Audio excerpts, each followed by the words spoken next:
कल वाणी चल रही थी 10 अक्टूबर 1966 की।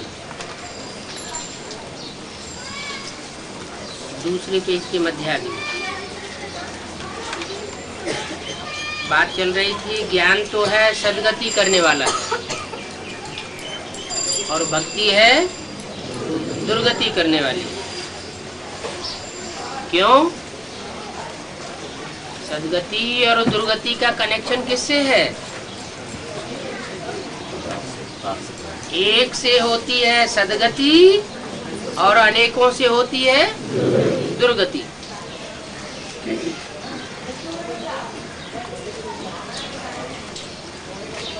वैश्या की कहेंगे दुर्गति और सधवा की कहेंगे सदगति। तो तथ्य क्या निकला? बेविचार से होती है दुर्गति और आप बेविचार से होती है सदगति। तो भक्ति दुर्गति करने वाली है, क्योंकि अनेक सिर वाले रावण से आती है।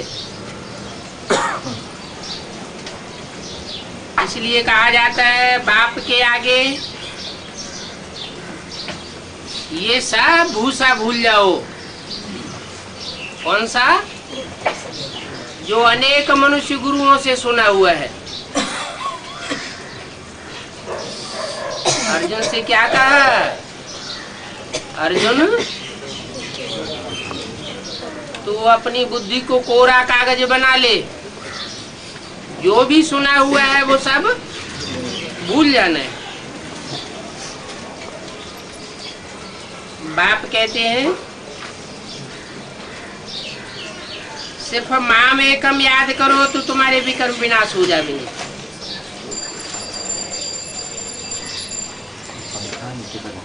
शास्त्रों में तो कितनी चरियाई खरियाई है। पढ़ते पढ़ते वेस्ट ऑफ टाइम करते आए हैं। अभी बाप कहते हैं ये सब ही विल बातें हैं। गाया हुआ भी है, ज्ञान माना दिन, भक्ति माना रात। ड्रामा प्लान अनुसार ज्ञान और भक्ति ये भी बना बनाया खेल है। ज्ञान की आधा कल्प चलती है प्रारब्ध सदगति की, और अज्ञान की आधा कल्प चलती है प्रारब्ध दुर्गति की।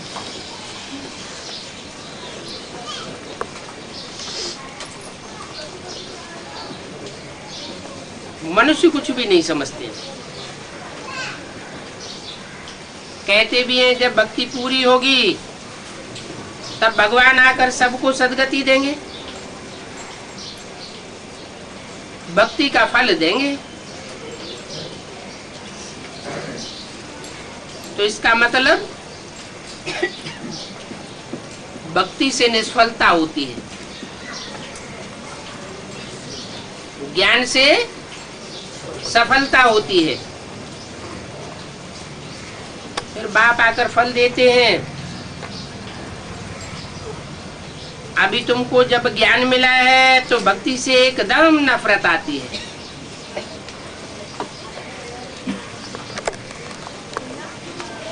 जिसकी बुद्धि में ज्ञान बैठा होगा उसकी निशानी क्या होगी? भक्ति से वैराग आ जाएगा। बाप कहते हैं भक्ति मार्ग के शास्त्र आदि इनमें कोई भी सार नहीं है। भक्ति मार्ग में तुम्हारा कपड़ा सारा सड़ गया है।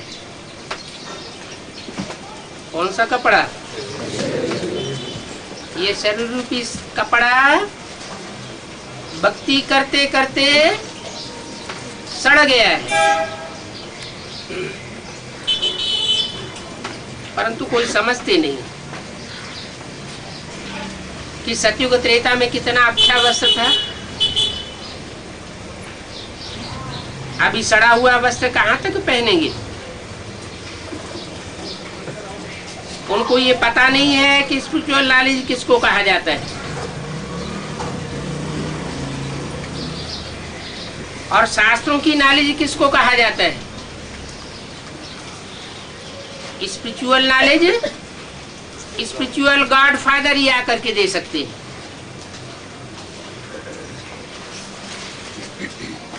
वो लोग तो शास्त्रों को ही फिलॉसफी मानते हैं। बाप आकर जब समझावे तभी समझें कि फिलॉसफी क्या है। अभी तुम बच्चे जानते हो ज्ञान देने वाला एक ही बाप है, और वो ज्ञान देने वाला ज्ञान का सागर है।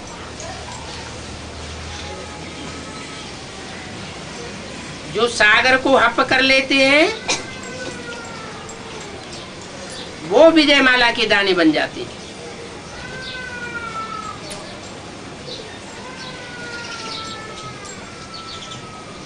हप करना सारा सुन लेना, सुन लेना नहीं, समझ लेना नहीं, दूसरों को सुनाए लेना, समझाए लेना, ये भी कोई बड़ी बात नहीं। हप करना माना धारण करके पचाए जाना। वो विजय माला के दाने बन जाते हैं, वो सदैव सर्विस में लगे रहते हैं। जिनको ज्ञान धारणा हुआ होगा उनकी निशानी क्या बताई है? सदैव सर्विस में लगे रहेंगे, भले लौकिक धंधा धोरी भी करते हो तो भी क्षण क्षण उनके सामने जो भी आएंगे उनकी ईश्वरीय सेवा करते रहेंगे। बाप तो आए ही है माला बनाने। आदि में भी क्या करते थे? माला बनाते थे। माला बनाते बनाते संगठन बनाते बनाते संगठन बिखर जाता था। जो आदि में सो अंत में। माला बन जाएगी फिर वापस जाना है। जहां से आए हैं वहीं वापस चले जाएंगे और फिर वहां से आवेंगे नंबरवार। जैसी जैसी माला पिरोई गई होगी उसी नंबर से आते जाएंगे, आगे पीछे नहीं आ सकते। 500 करोड़ की रुद्रमाला बनेगी तो सब नंबरवार जावेंगे और नंबरवार वापस आवेंगे। नाटक में भी एक्ट का टाइम होता है। इसमें भी जो एक्टर्स हैं वो नंबरवार अपने अपने समय पर आते रहते हैं। ये बेहद का बना बनाया ड्रामा है। ब्रह्मलोक में हम आत्माएं बिंदी रहती है। कहाँ?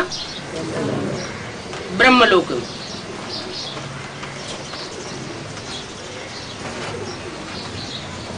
वहां तो और कुछ होता नहीं। कहाँ आत्मा एक बिंदी, और यहाँ इतना बड़ा शरीर मिल जाता है। 5 तत्वों का चोला मिल जाता है। आत्माएं कितनी थोड़ी जगह लेंगी। ब्रह्म माता तत्व देखो कितना बड़ा है। जैसे पोलार की इंड नहीं वैसे ब्रह्म तत्व की भी इंड नहीं। कितनी कोशिश करते हैं इस ब्रह्मांड का अंत पाने की, परंतु कोई भी जा नहीं सकते, एंड हो नहीं सकती। कितना माथा मारते हैं परंतु कोई चीज नहीं मिलती। जिसको पकड़े पार जाए। मून में जाने की कोशिश करते हैं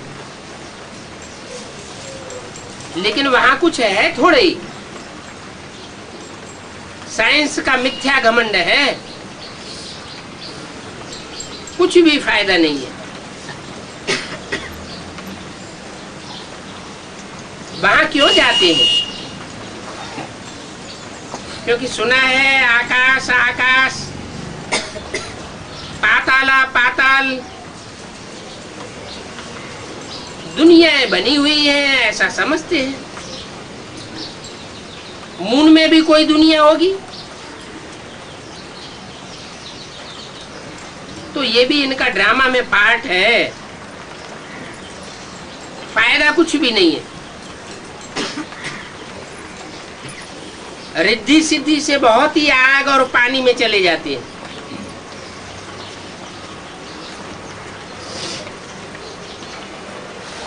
परंतु इससे फायदा कुछ भी नहीं होने वाला। बाप तो आकर के हमको विश्व का मालिक बनाते हैं, इसमें तो देखो कितना फायदा है। बाकी मून में जाओ, छू मंत्र करो, संतरा निकालो, इसमें क्या रखा है? वो गुरु लोग होते हैं ना, कहते मुट्ठी बंद करो, लड्डू आ जाएगा, पेड़ा आ जाएगा। इन सबसे फायदा कुछ भी नहीं है। अभी तो हम बेहद के बाप से बेहद का वर्षा लेते हैं और कल्प कल्प लेते आए हैं। भारत कभी स्वर्ग था, अभी नरक है, फिर स्वर्ग होगा। ये वर्ल्ड की हिस्ट्री ज्योग्राफी रिपीट होती है। ये तुम जानते हो, नई दुनिया सो पुरानी, पुरानी सो नई कैसे बनती है, तुम्हारी बुद्धि में ये चक्कर फिरता रहता है। नई दुनिया में सिर्फ भारत था, भारतवासी विश्व के मालिक थे। कहाँ के वासी विश्व के मालिक थे?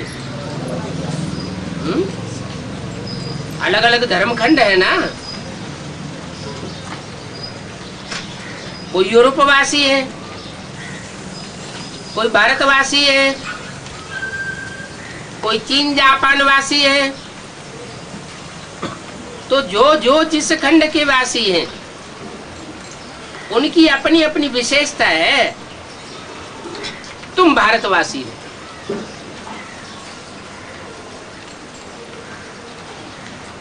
कितने महाखंड हैं?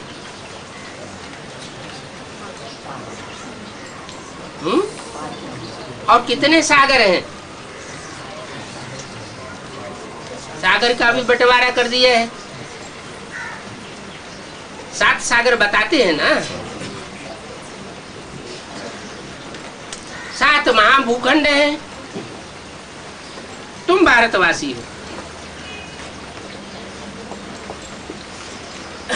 वहां देवताओं को कोई खंड का मालूम नहीं रहता। क्यों क्यों नहीं मालूम रहता? क्योंकि वहां एक ही खंड होता है, दूसरा कोई खंड होता नहीं।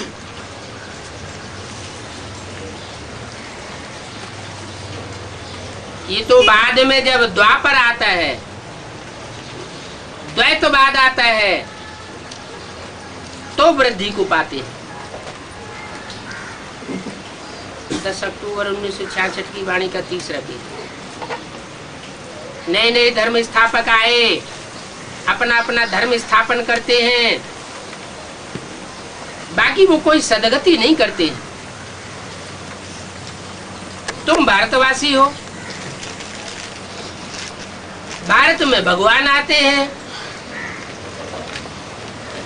तो जो भारत में निवास करने वाले हैं, दूसरे धर्म खंडों में, धर्म खंड के पिताओं में बुद्धि नहीं रमाते हैं, माना उन धर्मों में कन्वर्ट नहीं होते हैं, वो यहाँ अपना धर्म स्थापन करने में सहयोगी बनेंगे।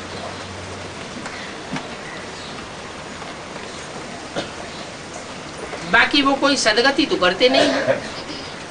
कौन? दूसरे धर्म के धर्म पिताएं सिर्फ धर्म स्थापन करते हैं, अपने अपने प्रकार की धारणाएं तैयार कर देते हैं। मनुष्य के दिमाग में। उनका अपने तरीका का गायन होगा। वो तो मुक्ति धाम से आते हैं पाठ बजाने के लिए, और हम मुक्ति धाम से नहीं आते हैं। हम इसी षष्ठी पर अपना मुक्ति धाम तैयार कर लेते हैं। इस षष्ठी पर रहते हुए ही हम मुक्ति धाम की स्टेज में टिक जाते हैं। बहुत मनुष्य कहते हैं हम मोक्ष में बैठे हैं, और ऐसे ही बैठे रहे। इस आवागमन के चक्कर में हम आवे ही क्यों? परंतु इसमें तो आना ही पड़ेगा। एक तरफ कहते हैं कि चक्कर से मुक्त हो जावे, और दूसरी का तरफ कहते हैं कल्प कल्प भगवान आता है। तो भगवान इस चक्कर में बंधा हुआ है, और हम इस चक्कर से छूट जाएंगे। ये नहीं, पुनर्जन्म लेते लेते फिर वापस जाना होता है। ये बना बनाया चक्कर है। लाखों वर्ष का कोई ड्रामा नहीं होता है। तो नेचुरल अनाज ड्रामा है, इसको कहा जाता है ईश्वरीय कुदरत। रचयिता और रचना की जो कुदरत है, उस कुदरत को जानना होता है। ऐसा कोई मनुष्य नहीं जो पुरुषार्थ करे षष्ठी चक्र को जानने का। तुम षष्ठी चक्र को जानते हो, पुरुषार्थ करना उनको आवेगा ही नहीं। षष्ठी का चक्कर कैसे फिरता है ये ख्याल करना उनको नहीं आवेगा। इनको जो दूसरे दूसरे धर्मखंड के वासी है, जो भारतवासी है, उनकी बुद्धि में ये चक्कर फिरेगा। अभी तुम समझते हो ये 5000 वर्ष का चक्कर है, मनुष्य लाखों वर्ष कह देते हैं। इतनी पुरानी चीज तो कोई हो ही नहीं सकती। सबसे पुरानी चीज कौन सी है?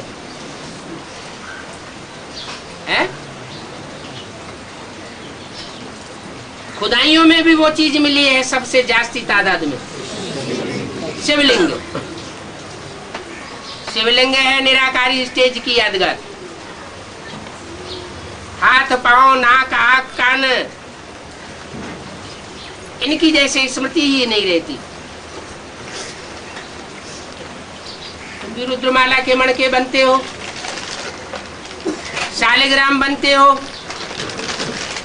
शालिग्राम और शिवलिंग दोनों का शेप एक जैसा दिखाया जाता है। तो ये सबसे पुरानी चीज हुई क्या?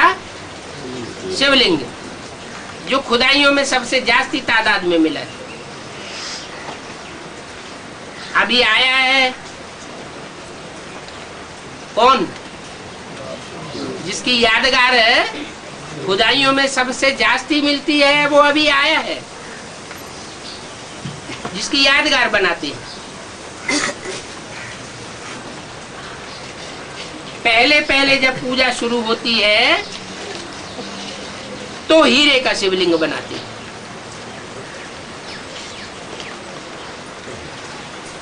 क्यों? क्योंकि पहले पूजा सतो प्रधान होती है। सतो प्रधान पूजा होती है। उसका कारण क्या हुआ?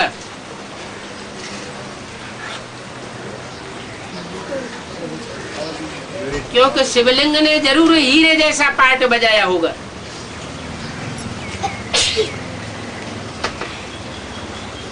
फिर रजत लिंग बनाते हैं, स्वर्ण लिंग बनाते हैं, ताम्र लिंग बनाते हैं, और अभी तो पत्थर के लिंग बनाते हैं।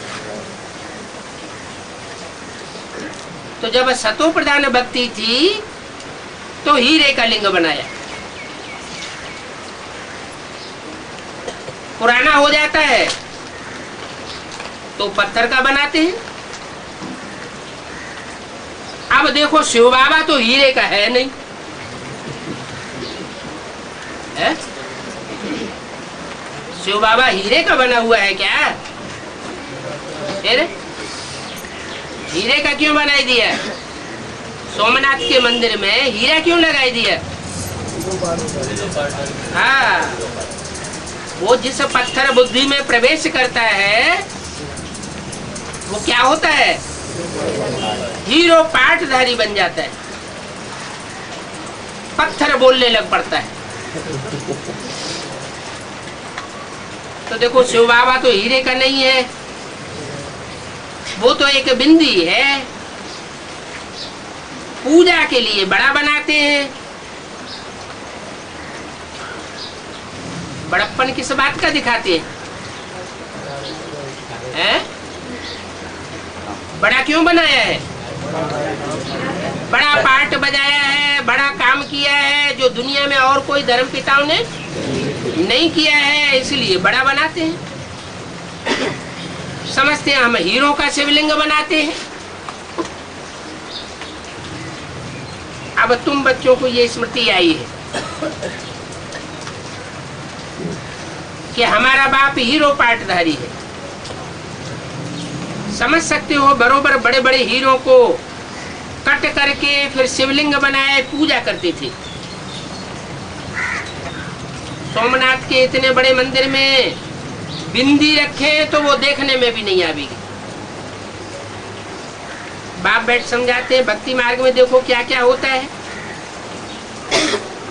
साइंस वाले इन्वेंशन करते रहते हैं,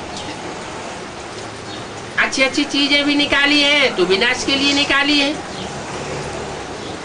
आगे ये बिजली आदि थोड़ी ही थी, ठिक्कर का दीवा जलाते थे, उससे रोशनी होती थी। तो बाप समझाते हैं मीठे मीठे बच्चों थोड़े में राजी मत हो जाओ।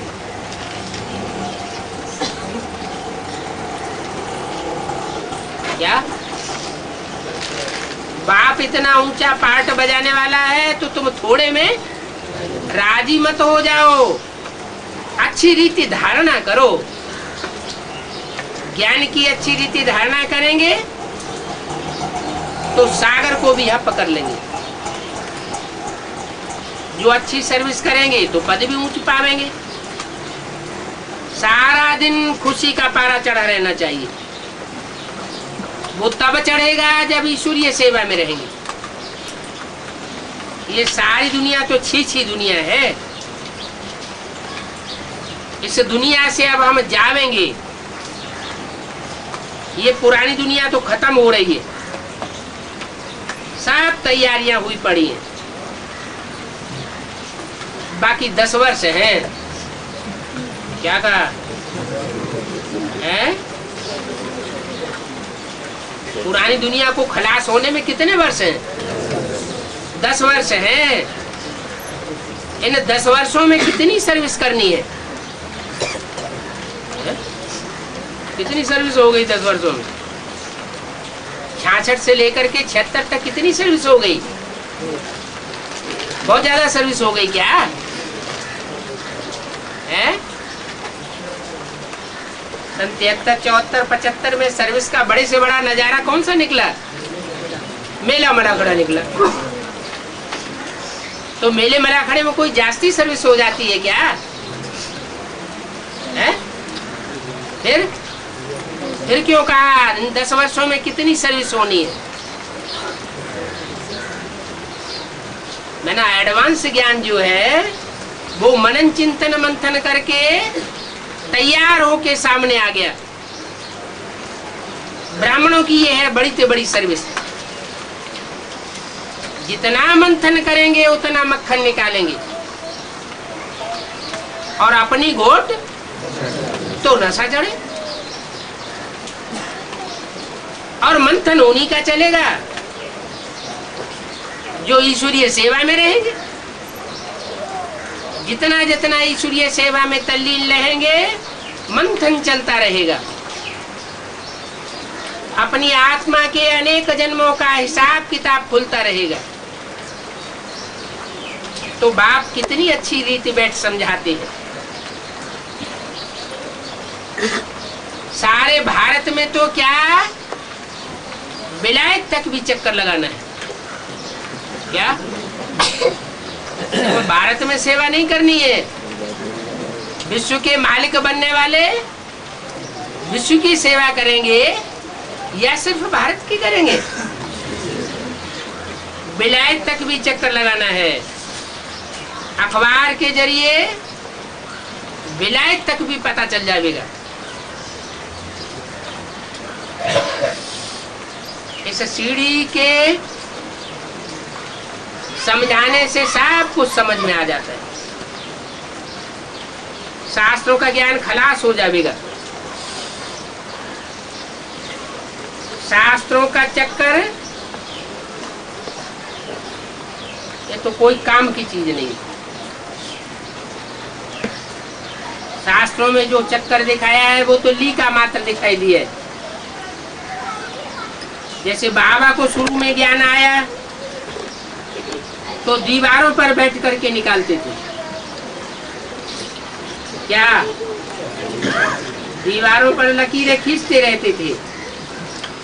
समझ में कुछ भी नहीं आता था। तो वर्ल्ड की हिस्ट्री ज्योग्राफी का ये चक्कर है। इस चक्कर को बाप कितनी अच्छी रीते बैठ समझाते हैं। डिटेल में समझानी है। बाप आते ही है तुम बच्चों को फिर से स्वर्गवासी बनाने। बरोबर लक्ष्मी नारायण का राज्य भारत में था। ये राज्य करके गए हैं। महिमा तो इनकी बहुत करते हैं। इनकी कोई ग्लानि शास्त्रों में नहीं है। भारत प्राचीन देश है ना, बहुत महिमा करती है। भारत ऐसा था, सीता जैसी पवित्र पतिव्रता स्त्रियां थीं। ऐसी ऐसी बातें बनाते रहते हैं स्त्रियों को फंसाने के लिए। चित्र भी बनाई दिए है। लक्ष्मी पांव दबाए रही है। उनको देख करके फिर सन्यासी भी पांव दबाते हैं। यहाँ तो ऐसी कोई बात नहीं है। तुम जानते हो हम बाप से 21 जन्मों की प्रारब्ध पाते हैं। बाप बिल्कुल सिंपल पढ़ाई पढ़ाते हैं, दिखाते भी हैं। द्रौपदी के पांव दबाए। कौन से पांव की बात है? द्रौपदी बुद्धि से बहुत दुखी थी।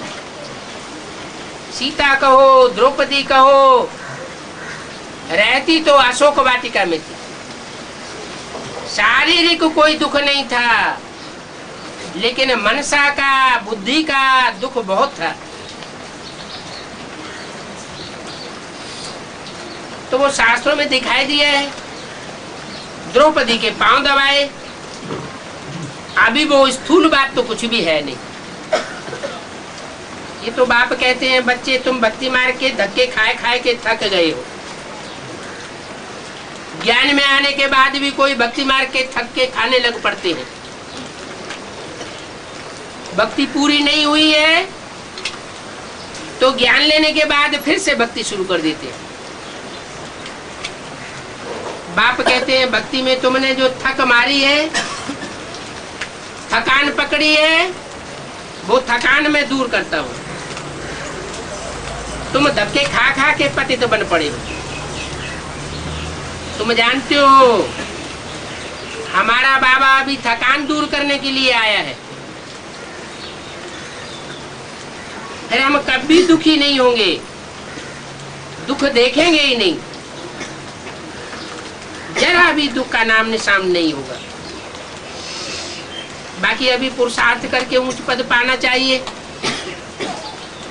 अच्छा पद जो पाते हैं तो कहेंगे पास्ट में इतने अच्छे कर्म किए हैं। क्या कहा? दुनिया में भी कोई ऊंच पद पाते हैं तो क्या कहते हैं? इसने पूर्व जन्म में कोई अच्छा काम किया है तो इसको ऊंच पद मिल गया। नहीं तो दुनिया में पढ़े लिखे तो बहुत होते हैं, सबको तो ऊंच पद नहीं मिलता। गायन तो होता है ना, परंतु वो कोई जानते नहीं है कि इन्होंने कब पुरुषार्थ करके ये पद पाया। अभी बाप तुमको ऐसे कर्म सिखाते हैं, तुमको भी कहते हैं अच्छे कर्म करके ऊंच पद पाओ। यहाँ मनुष्यों के कर्म विकर्म हो जाते हैं। क्यों? पाप कर्म क्यों हो जाते हैं? क्योंकि देवभान में आकर के कर्म करते हैं, इसलिए पाप कर्म बन जाता है। वहां तो है ही स्वर्ग। क्या नाम दिया? ये स्वर्ग नाम क्यों दिया? स्व माने आत्मा, ग माने गई। कहाँ गई? आत्मिक स्थिति में चले जाते हैं। तो जो आत्मिक स्थिति में चले जाते हैं उनके पाप कर्म नहीं बनते, कर्म अकर्म हो जाते हैं। लेकिन वहां ये ज्ञान नहीं रहेगा। बाप कहते हैं कर्मों की गति मैं जानता हूं। इस समय जो अच्छा पुरुषार्थ करेंगे तो फल भी अच्छा पावेंगे। ये कर्म क्षेत्र है। क्या? उन्होंने तो कुरुक्षेत्र को दिखाई दिया। कुरुक्षेत्र के मैदान में महाभारत युद्ध हुआ, 18 अक्षौणी सेना दिखाई दी है। लाखों करोड़ों की तादाद में उन्होंने संख्या गिनाई दी। अब वास्तव में वो 18 अक्षौणी सेना कोई कुरुक्षेत्र में नहीं आ सकती। वो मैदान तो बहुत छोटा है। ये तो सारी दुनिया की बात है। सारी दुनिया कुरुक्षेत्र है। कुरु माने करो, क्षेत्र माने मैदान, कर्म करने का मैदान है, फील्ड है। ये युद्ध का मैदान भी है। सत्य असत्य का युद्ध है, चल रहा है। कोई बहुत अच्छे कर्म करते हैं, कोई युद्ध में भी बहुत चालाकी करते हैं। बाप ने तो सिखाया है अहिंसक युद्ध। तो अहिंसक युद्ध जो लड़ते हैं वो विश्व की बादशाही पा जाते हैं। जो रावण के प्रभाव में आ जाते हैं वो अहिंसक युद्ध नहीं करते। क्या करते हैं? देवभान में आ जाते हैं, हिंसक युद्ध कर पड़ते हैं। बाहुबल से होता है विनाश, उनके पद का विनाश हो जाता है। जैसे बाबा ने मिसाल बताया,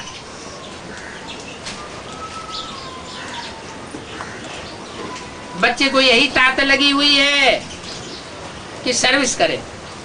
पूछते हैं बाबा हमारे में कोई खामी है क्या? नहीं, सर्विस तो जितनी करेंगे उतना अच्छा है। ये सर्विस कभी भी व्यर्थ नहीं जाएगी। ब्राह्मणों के जो भी कदम जहां भी आगे बढ़ते हैं, सफलता मिले या न मिले, उसका फल जरूर निकलेगा। कभी फल जल्दी निकल आता है, कभी देर से निकलता है। ये सर्विस वृद्धि को पाती रहेगी और सर्विस करने वाले भी निकलते चले आवेंगे। अच्छा, बच्चों को ओम शांति। ओम शांति करने के बाद फिर लहर आ गई।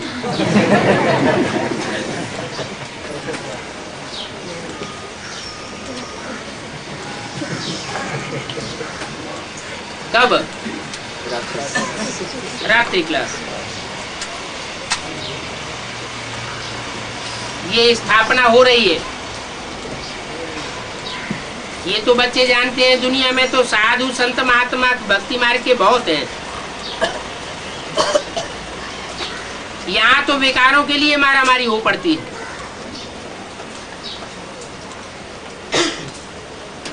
इन गुरु लोगों का तो हुजूम इकट्ठा हुआ पड़ा है। जगत गुरु तो एक ही है, निराकार बाप। शिव के सिवाय जगत गुरु कोई हो नहीं सकता। इस समय है पतित, सारी दुनिया पतित है। तो जो पतित है वो पतितों को पावन बना नहीं सकते, कोई की भी सदगति नहीं कर सकते। और शिव बाबा तो देहधारी है ही नहीं, भले देह में प्रवेश करता है, लेकिन प्रवेश करने के बावजूद भी देह को बुद्धि से धारण नहीं करता। समझाते हैं ये इनका शरीर है। किनका है? राम और कृष्ण का शरीर है। बहुत जन्मों के अंत का ये शरीर है। और मेरा नाम तो शिव ही है। ये नाम शिव क्यों पड़ा है?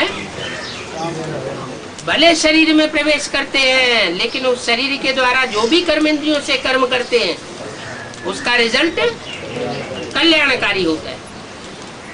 जो भी वाचा बोलते हैं उस वाचा का रिजल्ट कल्याणकारी होता है। जो भी संकल्प करते हैं या वाइब्रेशन फैलाते हैं वो कल्याणकारी होता है। इसलिए मेरा नाम शिव है। और सब आत्माओं को शरीर होता है, अपना शरीर होता है। शरीर को कहा जाता है रथ। जिनको अपने स्व का रथ होता है वो सब स्वार्थी होते हैं।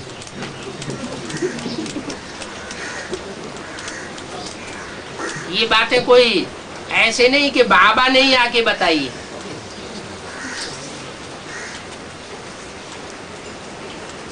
विद्वान आचार्यों ने भी पहले भी बताया कि जो भी देवताएं हैं, जो भी मनुष्य हैं, जो भी राक्षस हैं, जो भी कीट पशु पक्षी पतंगे हैं, जिनको अपना अपना शरीर होता है वो सब स्वार्थी होते हैं। सुर नर मुनि सबकी यह रीति, स्वार्थ लाग करे सब प्रीति। एक शिव बाबा है जिसको अपना रथ, स्व का रथ नहीं है, इसलिए वो कोई से स्वार्थ के लिए प्रीति नहीं करता है। उसका प्यार तो अपरम अपार है, अखूट है और अच्छा ही रिजल्ट देने वाला है। लेकिन न समझने के कारण समझते हैं कि भगवान भी झूठा है, तो छोड़ के चले जाते हैं। ये नहीं समझते कि इसका नाम क्यों पड़ा है शिव। मेरा नाम शिव ही रहता है, भले इनमें प्रवेश करता हूं तो भी मेरा नाम शिव है। मनुष्य कुछ भी नहीं समझता, पत्थर बुद्धि है। मनुष्य तो आत्मा को ही नहीं जानते।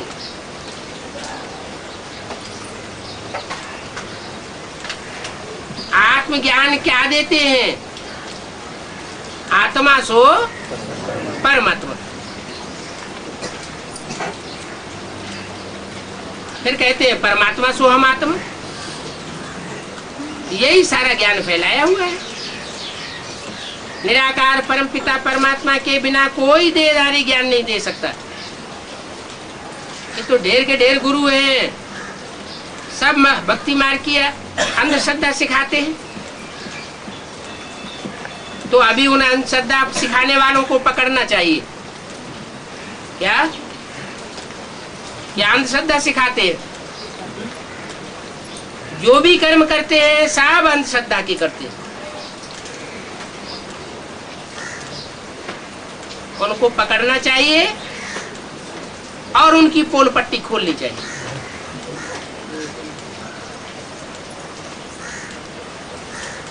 ये ढेर के ढेर गुरु हैं। अकलमंद बच्चा हो तो अखबारों में भी डाल सकता है। अच्छा, अखबारों में डाले तो अक्लमंद, और एक एक को बैठ करके समझाए तो अक्लमंद नहीं है, है? नहीं, एक एक को भी बैठ के समझाए और उनमें से कोई अखबार नवीस निकल आए तो भी तो अक्लमंद होगा कि नहीं? जगत गुरु कहते हैं, लेकिन वास्तव में इतने ढेर तो ढेर जगत गुरु तो हो नहीं सकते। सबका पतित पावन सदगति दाता तो एक निराकार परमात्मा ही है। देहधारी जगत गुरु जगत के सदगति तो कर नहीं सकते, तो इशारा देना पड़े। अंधों की लाठी कैसे बने? मगर अब तक बच्चों में वो नशा नहीं आया है।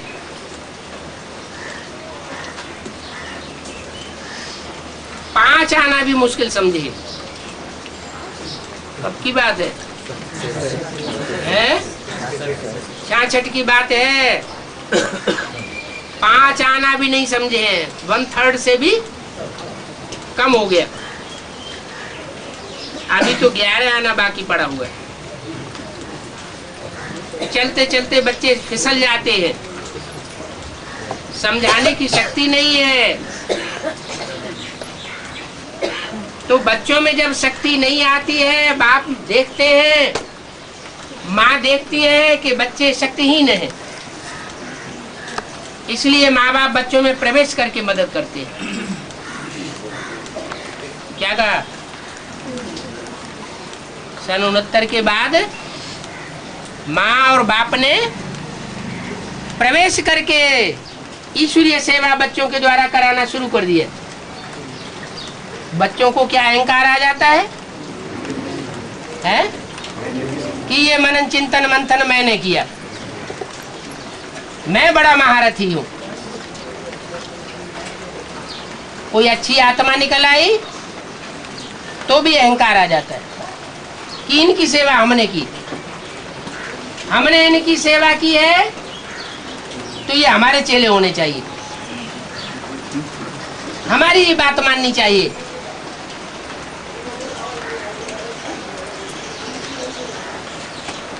ये अहंकार नहीं आना चाहिए।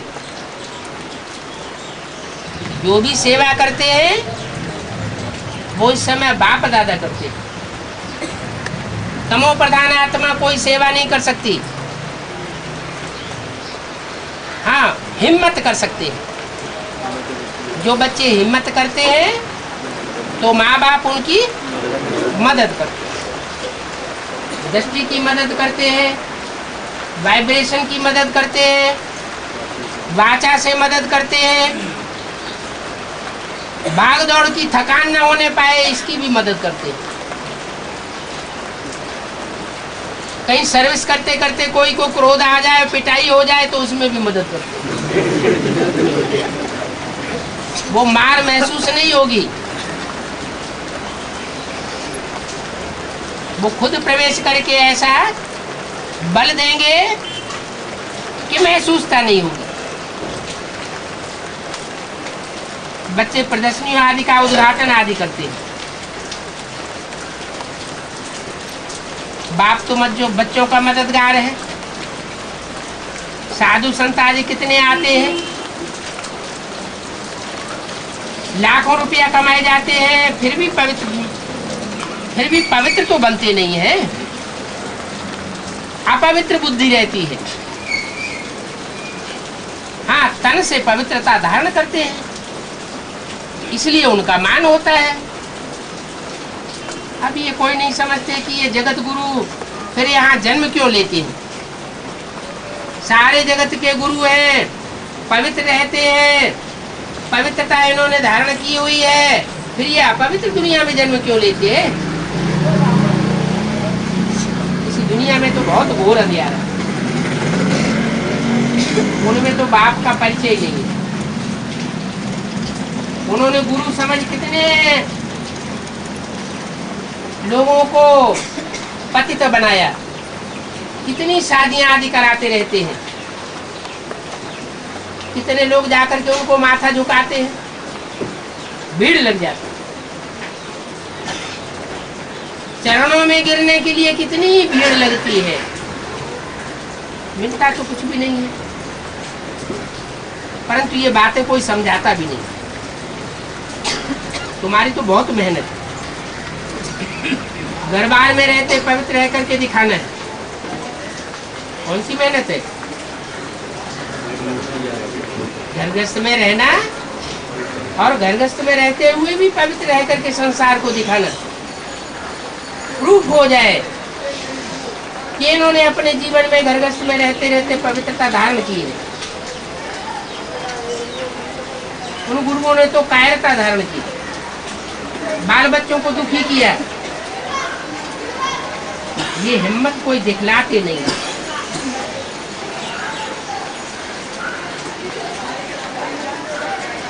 बाबा बच्चों को बहुत मदद करते हैं, इस बात में है। जो घरगृहस्थ में रहते पवित्र रहने की हिम्मत करते हैं तो बाबा उन बच्चों को बहुत मदद करते हैं। बच्चों को पता भी नहीं पड़ता है कि बाप दादा आकर के मदद करके चला गया। बच्चों को अपना अहंकार आ जाता है कि हमने जगत जीत लिया। मम्मा भी देखो कितनी सर्विस करती है। जैसे बाबा मदद करते हैं वैसे मम्मा भी मदद करती है। और मम्मा को तो और ही जास्ती मर्तबा मिल जाता है। कैसे? मम्मा ने तो शरीर छोड़ दिया, जाकर के सतयुग में लक्ष्मी बनेगी, राधा बनेगी। ऊंच मर्तबा कैसे हो गया?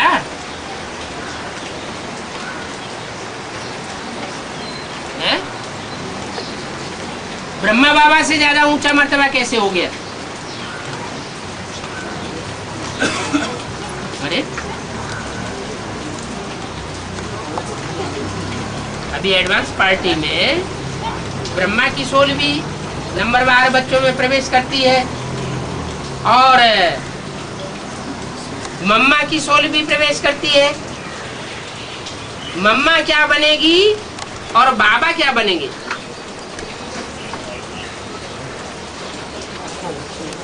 पहले तो संगम युग में पद बनेंगे ना। 9 लाख आत्माओं की प्रत्यक्षता पहले तो संगम युग में होनी है ना। तो ब्रह्मा जगदम्बा बनेंगे और मम्मा लक्ष्मी बनेगी।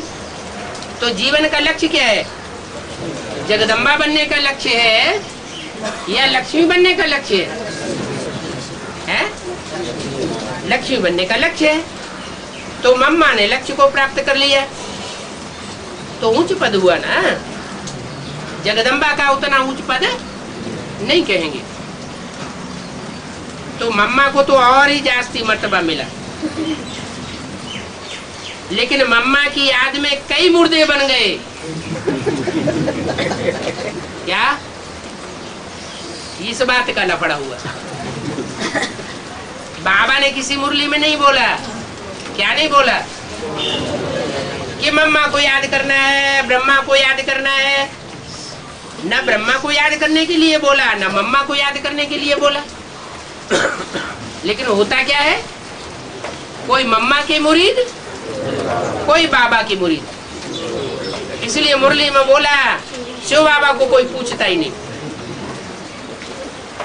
अब पूछे कहां से? सन 66 तक जो मुरलियां चली है उनमें क्या किसी को पता था कि शिव बाबा का पार्ट अलग से निराला प्रत्यक्ष हो जाएगा? मालूम था क्या? यज्ञ के आदि की बात तो किसी को पता नहीं थी कि असली बाबा कौन, असली प्रजापिता ब्रह्मा कौन। वहां तो बुद्धि जाने की बात ही नहीं। तो बोला एक को याद करने के ऊपर सारा मदार है। मम्मा बाबा को याद करने से फायदा नहीं है। अगर मम्मा को कोई याद करते हैं तो कौन सी लिस्ट में चले जाएंगे? हैं? वो तो ब्रह्मा की बात हुई। मम्मा माने जगदम्बा अथवा वैष्णो देवी। मम्मा को याद नहीं करना है। लक्ष्य हमारा क्या है? क्या लक्ष्य है? नर से नारायण बनना। तो याद करने की बात है उस निराकार बाप को जो साकार में प्रवेश करता है। इसलिए एक मुरली में बोला है, सबसे अच्छा और सहज पुरुषार्थ है नारायण को याद करना। ये नहीं कहा लक्ष्मी को याद करना। क्यों? क्योंकि लक्ष्मी तो फिर भी नारायण के बाद है। सत्यनारायण की कथा गाई जाती है, सत्य लक्ष्मी की कथा नहीं गाई जाती। इसका मतलब लक्ष्मी के पुरुषार्थ में भी कुछ न कुछ आसक्ति रहा है। सत्य को धारण नहीं किया कुछ समय तक। इसलिए सत्य लक्ष्मी की कथा नहीं है, सत्यनारायण की कथा है। तो कई बच्चे ऐसे हैं जो मम्मा की याद में मुर्दा बन पड़े। मम्मा को तो ऊंच पद मिल गया, लेकिन उनको याद करने वाले मुर्दा बन पड़े। अभी बाप कहते हैं माम एकम याद करो। ओम शांति।